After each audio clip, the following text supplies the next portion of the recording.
bargaining team.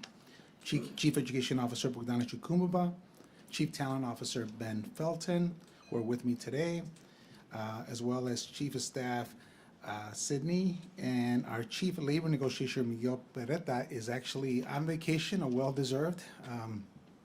A number of hours that were put in. And also I want to thank our budget team, Chief Budget Officer Michael Siskowski, Chief Portfolio Officer Alfonso Carmona, former Chief Schools Officer Felicia Sanders, and our Chief Operating Officer Charles Mayfield, who's also on a well-deserved vacation.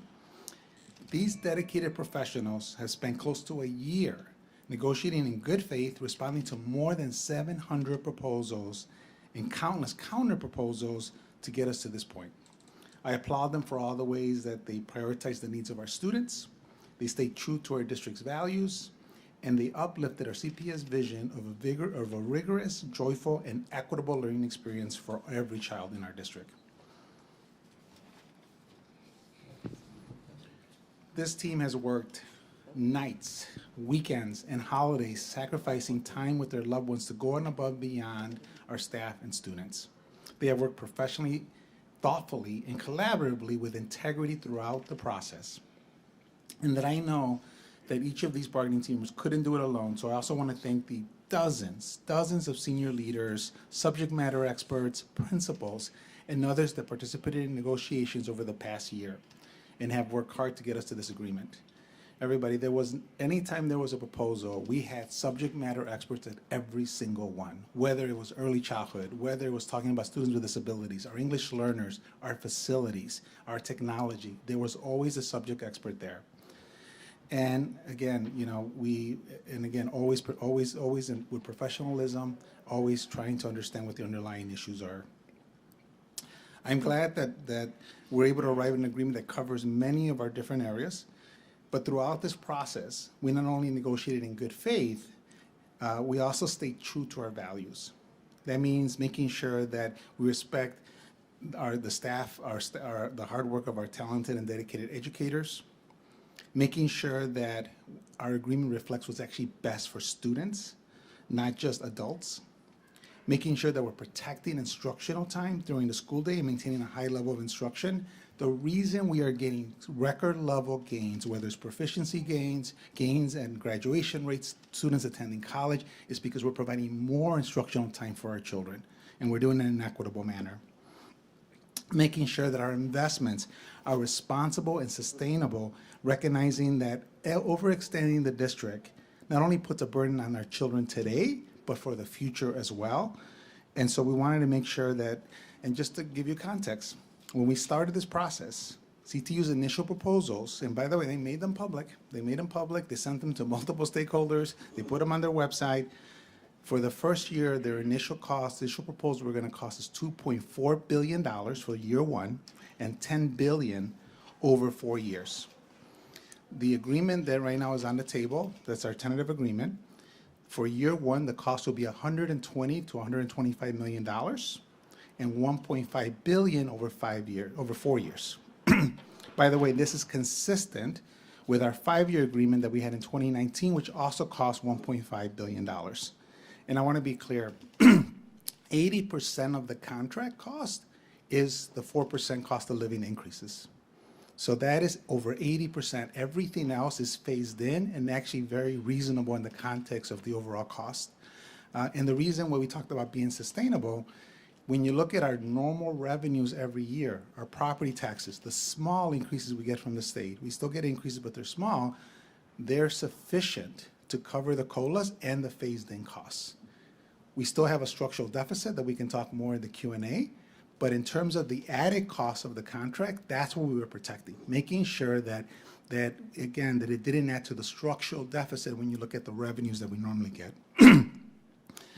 I'm also thankful that, thankful that I know that as this goes through the process, will be approved by all parties, but it also, more importantly for our parents, it gives them the reassurance that we will not have a work stoppage. I'm very proud that almost in my last 3 years, we have not had a work stoppage here in this district. And by the way, by design, when we established this process, that's one of the things that we said. We're gonna make sure that because of our professionalism, the approach we take to the contract, that we minimize, if not almost zero out, any probability of a work stoppage, and we were successful with that. So now I'm going to turn it over to our Chief Talent Officer, Ben Felton, who'll talk more about some of the important areas of the contract.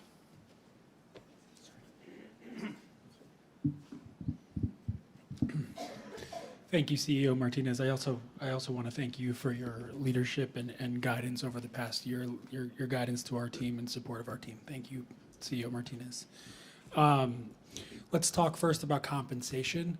The tentative agreement includes a cost of living adjustment or a pay raise of 4% in the first year of the contract and 4 to 5% in the contract's remaining 3 years, depending on inflation. We know that will be 4% for next school year, given the CPI of the year 2024.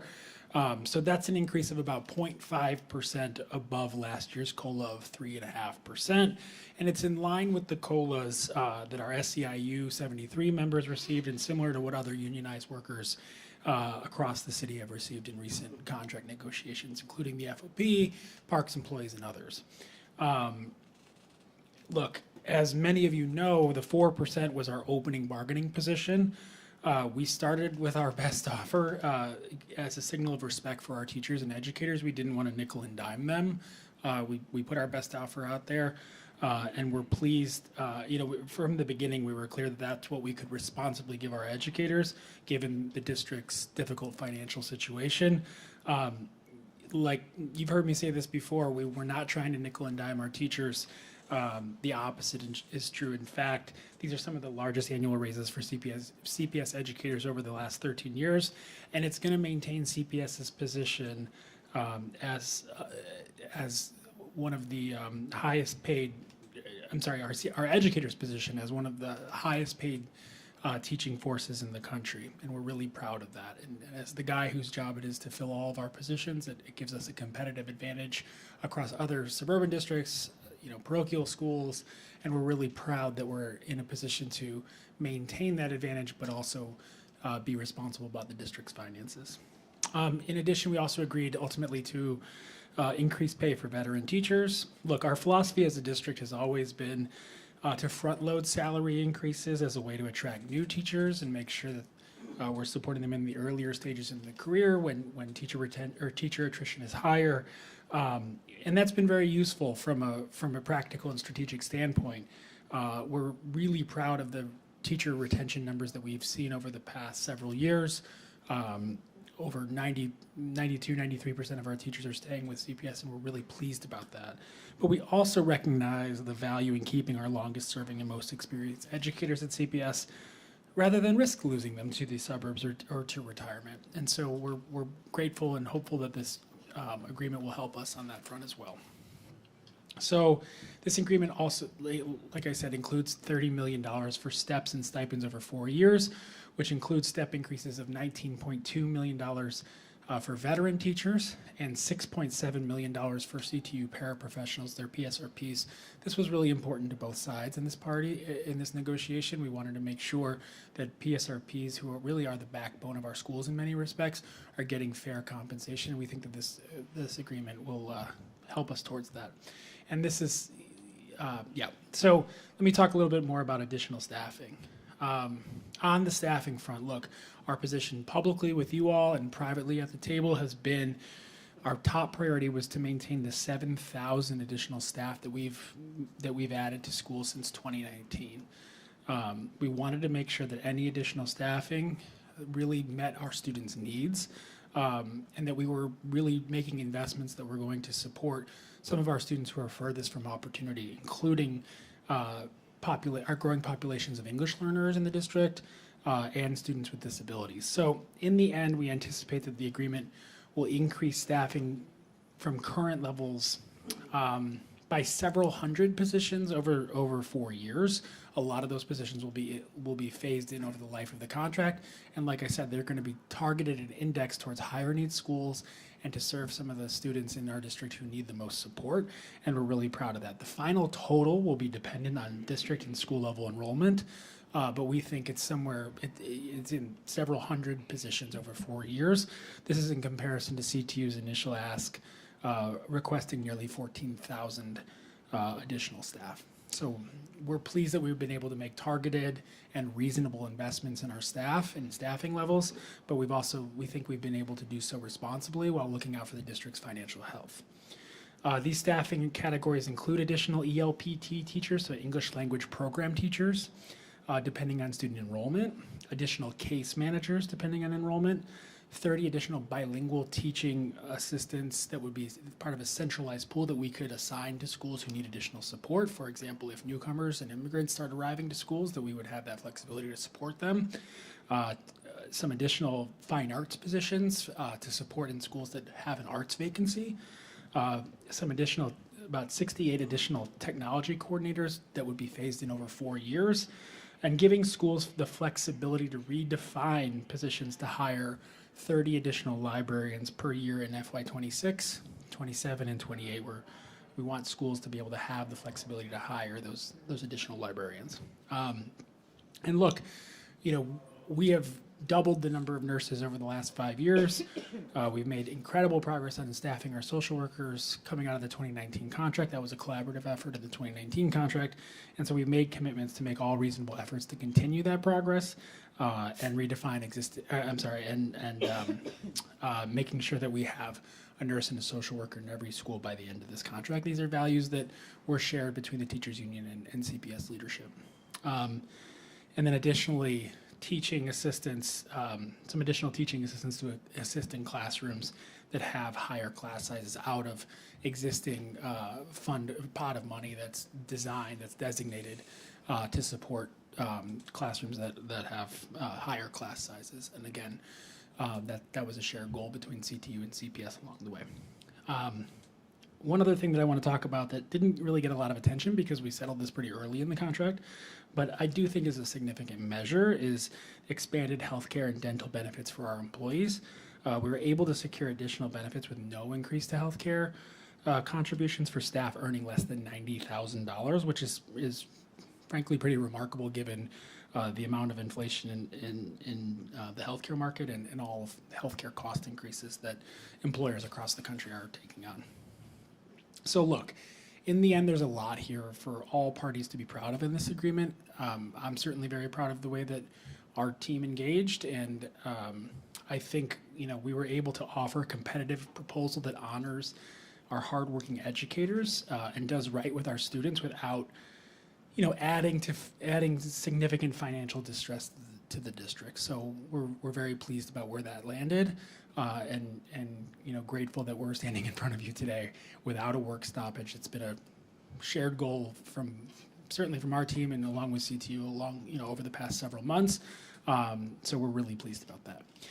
Now with that, I want to turn things over to our Chief Education Officer, Bogdana Shukumpha. Thanks.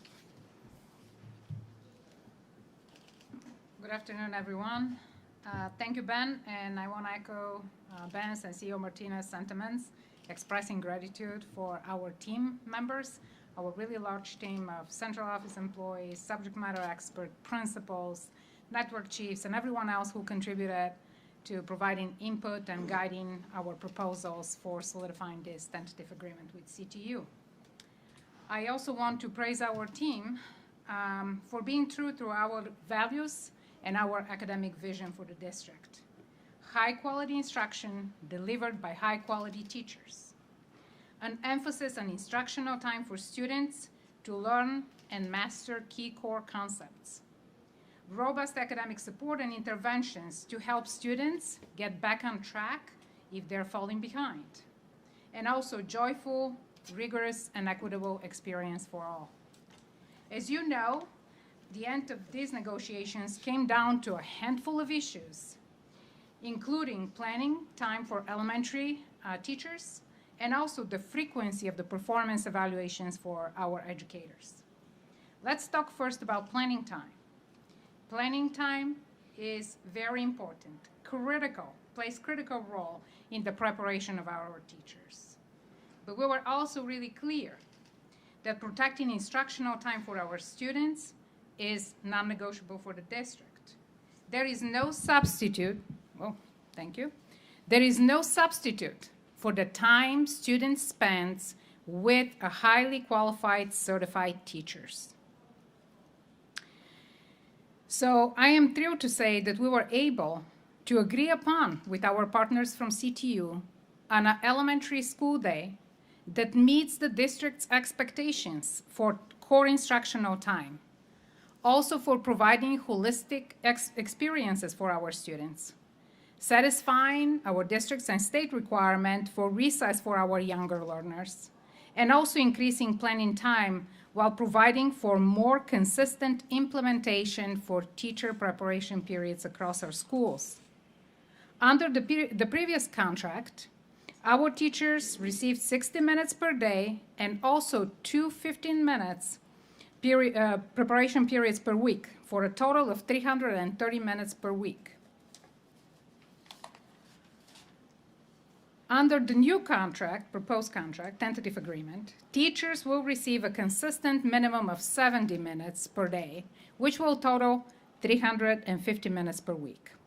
In addition, schools will be able to allocate professional development time, days, as they were already doing, but now for the universal purpose of providing those extra planning minutes. And finally, principal-directed prep periods during the final weeks of each quarter in the elementary schools will become teacher-directed preparation period. So teachers can focus on inputting grades, finishing assessments and assignments for students to end the quarter successfully. This is a positive outcome for our students, and I believe it is a positive outcome for our teachers. Now on to the REACH evaluation system. That was another major issue that we needed to work through. Our students, as I said earlier, deserve excellent teachers every day in every classroom. Regular performance reviews are one of our most important tools to make this a reality. It's not just about holding teachers accountable. It's about getting them the support that they need to continue to grow and develop, which is why we agreed to provide additional training and mentoring for our educators to help them reach these high standards. In terms of an evaluation schedule, both sides agreed to a 3-year cycle evaluations for teachers who are currently rated excellent and also for our national board certified teachers. We also agreed that teachers with over 19 years of experience who rated at the upper end of the proficiency category in 2 consecutive cycles would be permitted to move to a 3-year cycle. This could impact several hundred teachers who have demonstrated a consistent high level of performance. All other proficient teachers will remain in a 2-year evaluation cycle. As a former teacher and a principal myself, I know that the evaluation process is a critical component of teacher development, also a tool for school improvement and for support for our educators. And when we talk to our principals, this is an important tool for them to drive school improvement and to improve the quality of the instruction in their building so our students will continue to achieve at high levels. If the district, the public, and the parents are going to hold our principals accountable for the improvement of instruction in their buildings, we have to empower them so they can drive the improvement at each classroom. This is also a major equity issue. Every child in every school deserves to have a high-quality curriculum taught by a highly qualified teacher. I am also glad that even before we moved to the final stage of negotiations, we were able to come to an agreement on addressing CTU's concerns about racial bias within the evaluation system. Part of our strategy is providing additional training and mentoring for our educators working in high-need schools and communities. These measures build on previous work to address these concerns, which has eliminated disparities in the retention rates of teachers based on race. These efforts were also in line with the strategies in our 5-year strategic plan to strengthen our recruitment and retention practices, and we're really proud to report that as a result of our continued work in this area, teacher retention in CPS is at all-time high. In the end, I'm glad that we were able to protect our ability to provide teachers with meaningful evaluation, to support their success, and also to ensure that high-quality instruction is in all of our classrooms. I also want to just briefly talk about some other academic topics. First, on the topic of academic freedom. I am glad that this will solidify the district's commitment and expectations regarding high-quality curriculum, while we also recognize the need for our teachers to use their creativity and knowledge of their students so they can make modifications and adaptations to the lessons to meet the needs of the students in front of them. It will also codify best practices about the adoption of high-quality curriculum to ensure alignment across content areas and grade levels, and to make sure that there is a greater continuity in the learning experience of each student. It also acknowledges the district's commitment to engage our students in relevant and culturally responsive curriculum and instruction. Next, I'm glad to say that we'll be tripling our supports for our sports and athletics programs at both the high schools and the elementary school level, part of our commitment to a joyful and a holistic experience for students. This is a big win for our students and also a big win for our district. It will make sure that our coaches receive competitive compensation so we can attract top coaches in our system.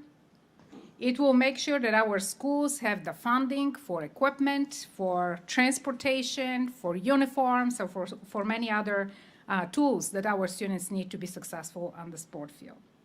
And two more things. This agreement will also underscore our commitment to funding 3 holistic teachers in every elementary school. This is as a minimum.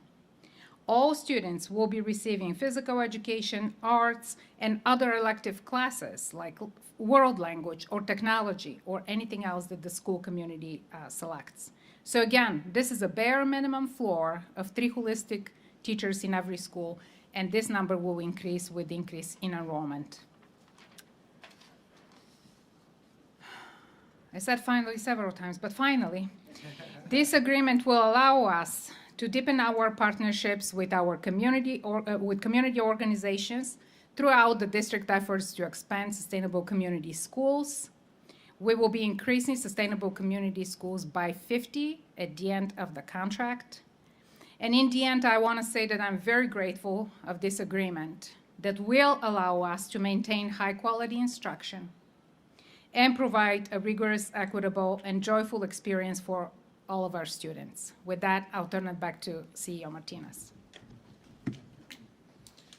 Thank you, Chief Chikumbaba.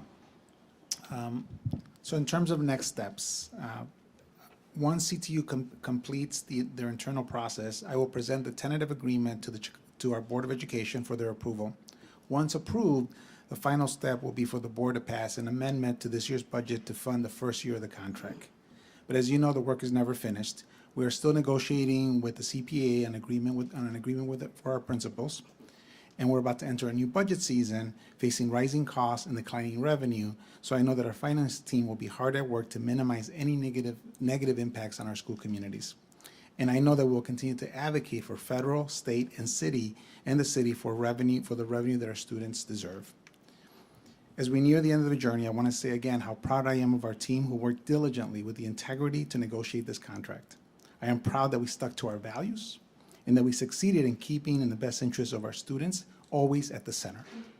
I'm excited that once this contract is ratified, we'll be able to move forward in implementing our 5-year strategic plan and finish the school year strong. I'll just say a few comments in Spanish for our Spanish media. Me da mucho orgullo con este presupuesto que todavía no está final, pero está cerca de estar final. Y en este presupuesto estamos invirtiendo en nuestras escuelas 1.5 mil millones de dólares, que es sobre los 4 años del contrato. En el contrato anterior, que era por 5 años, también invertimos 1.5 mil millones y 80% de esa inversión es aumentos para nuestros maestros. Y lo bueno es que para nuestra comunidad, que los ingresos que recibimos cada año son suficientes para cubrir esos aumentos. También estamos invirtiendo más para nuestros niños que tienen inglés como una segunda idioma, niños que tienen necesidades especiales, porque también sabemos que tenemos necesidades en esas áreas. Así que para mí lo que estamos haciendo es protegiendo el éxito que estamos teniendo con nuestros niños, estamos invirtiendo más en nuestros maestros y al mismo tiempo estamos también protegiendo que los costos no sean tan altos que puede poner el distrito en más riesgo financiero. So as I said, everybody, what I'm proud about this contract is that we were able to balance making sure that we're investing specifically in our educators and our teachers with keeping them at a competitive salary, 4% raises. Again, it's 80% of the cost of the contract, but at the same time, we are being very strategic in our investments with our students with special needs, our students that are English learners, and still holding true to our values. And with that, we'll take some questions. Talking about financials, are you confident we can bridge the gap in terms of taxpayer money? You talked about state, federal dollars, the finance team working hard to find that money. How are you feeling about affording this contract? Yeah, so I think it's really important that we really, put it in two different buckets. So what we were striving for is that the cost of this contract would not add to our structural deficit. We've always been really clear that our structural deficit is roughly about $500 million. If we receive our full share of TIF funding that we're supposed to get based on the fact that right now TIFs are producing $1.2 billion every single year, half of that would be going to CPS every single year, we would be pretty close to eliminating that structural deficit. Our new revenues that we get every year, and the one good thing about our revenues is that they're very predictable. Property taxes, a small amount of state revenue, even not counting federal funds, because as we know, those are, we're in a different world there. They're enough to cover the COLAs as well as the careful phasing in of any investments we're making. And as our chief talent officer said, the investments we're making are all based on need. So for example, if enrollment declines, there's no reason to add more staff. If our students with disabilities stabilizes or declines, again, there's going to be less need for investment. Even our class size investment, the cost is just $5 million above what we put in the last contract in 2019. So that's capped at $40 million, up from 35. And that is for class sizes because children don't come in perfect packages. We might get 40 kids in a kindergarten class, and so we got to make sure that teacher has proper support, whether it's a teaching assistant or whether it's another teacher. So, but that cost is still capped at $40 million. So again, compare that to the initial request of almost 14,000 additional personnel for adding over $10 billion in additional costs when our school budgets by themselves are just $5 billion. And so, and again, I really believe when it comes to the structural deficit, there are solutions. There are solutions there. Again, leaders have to make those decisions, and it's about fairness, especially with our TIF funding, continuing to advocate for the teacher pension parity at the state level. But again, all that, local leaders have a lot of control there. So CEO, are years 2, 3, and 4 paid for? And if not, what are you going to do? So, like I said, the new cost of the contract, our annual revenues are enough to meet those costs because 80% of it is the 4% cost of living increases. If they only go up to 5% if inflation goes back up to 5%, but with that we get more tax revenue. So again, it's designed to offset each other. The issue we're having right now, like I said, has always been is our structural deficit. When our ESSER funding expired, we shared with everyone that our deficit would be about $500 to $600 million. The reason we always stuck to that number and we phased the ESSER funding very, very strategically was because if TIFs were properly released and expired the way they were supposed to have been years ago, that money would be already in our bank today. So you're saying the TIF surplus is going to be able to cover this and because you're saying that the board still has to vote on the supplemental budget. So is the funding there for that supplemental budget? Yes. Or are they going to have to vote for new spending or borrowing? No, so Paris, so even right now, when we passed our initial budget, it was balanced. We knew that we were, still seeking additional TIF revenue. And so we got additional TIF revenue that is sufficient to cover year one of both the teacher contract and what we expect for our principal's contract. And so that amendment will, as long as that money is used that way, we will have no problems for this year. You said if you receive the full share of TIF money. That's a big if, isn't it? So Sarah, we're talking about the future now. Right. And so again, now I'm talking about years 2 to 4. And look, in the last 2 years alone, if we had received our fair share of TIF funding, we would have received $1.2 billion. And by the way, I wouldn't have to be borrowing for payroll. We could have I mean, I still don't agree on the issue of the non-teachers pension payment, the MBAF, but we at least have that discussion. And then we wouldn't be talking about putting the district in financial distress or irresponsibly borrowing. And so, Sarah, for me, I think that is still I'm committed to working with our staff, working with local leaders around making sure that we have that solution in place, because that is what's going to protect the investments of our district.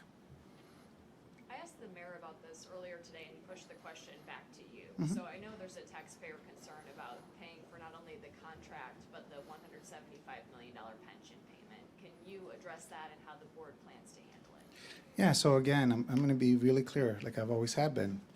The municipal pension payment is a legal responsibility of the city. It's been a legal responsibility for more than 100 years. When I was the CFO of the school district, we never even talked about it because it wasn't a thing when we were with Mayor Daley. And so there's an easy solution there. There is a current tax levy that the city has. It's part of your water tax bill and a few other bills. They have not raised it. They could raise it. They've raised the levies for the pension, for the fire and police. These pension funds are severely underfunded. They need the revenues. They could pass a levy and give it to us. So again, they have all that is under their control. And then separately, like I said, $19 billion of TIF revenues are being, kept away from school, from us, from the city itself, by the way, as well as the parks and the community colleges.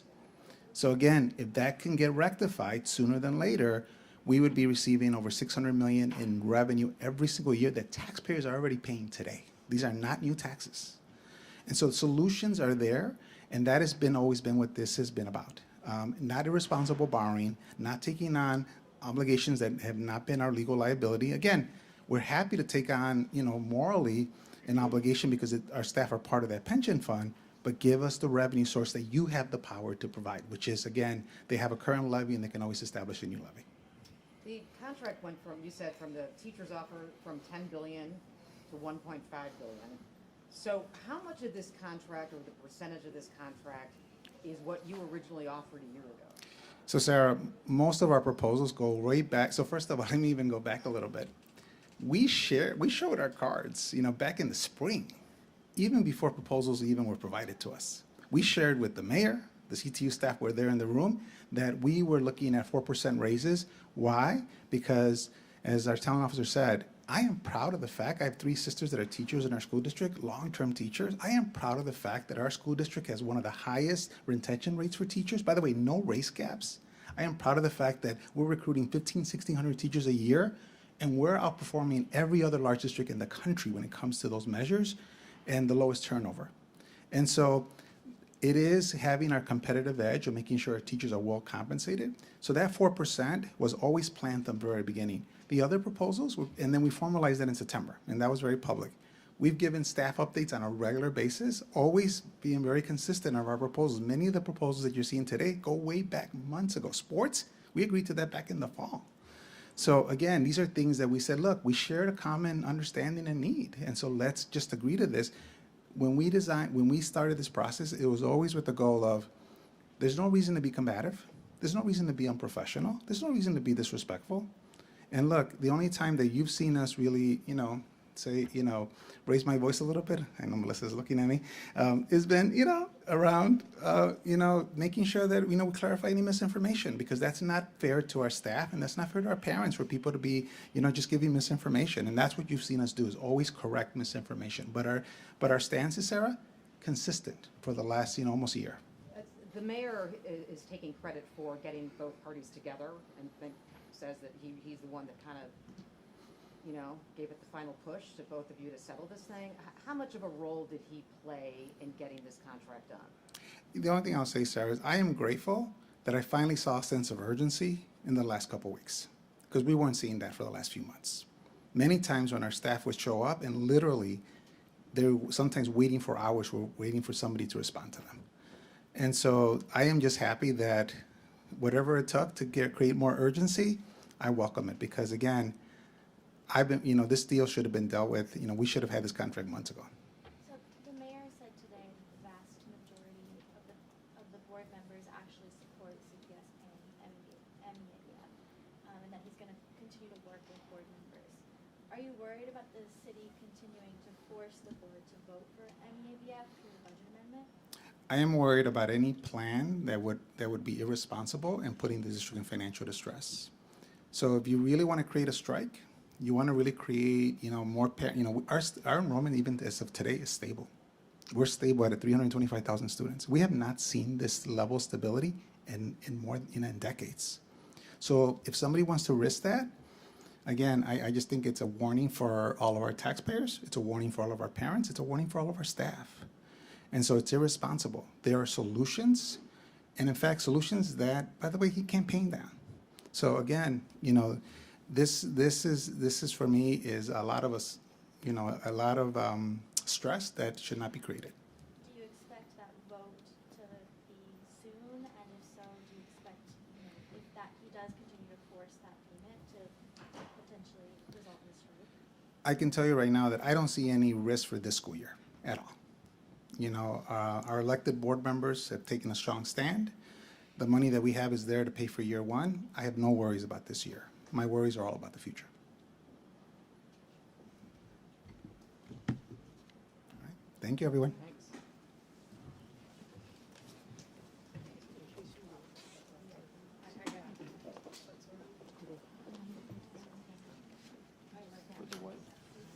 Yeah, We just don't put that he in. says It is. the tip surplus will pay for this in the principal's contract this year. No, I think this. There's no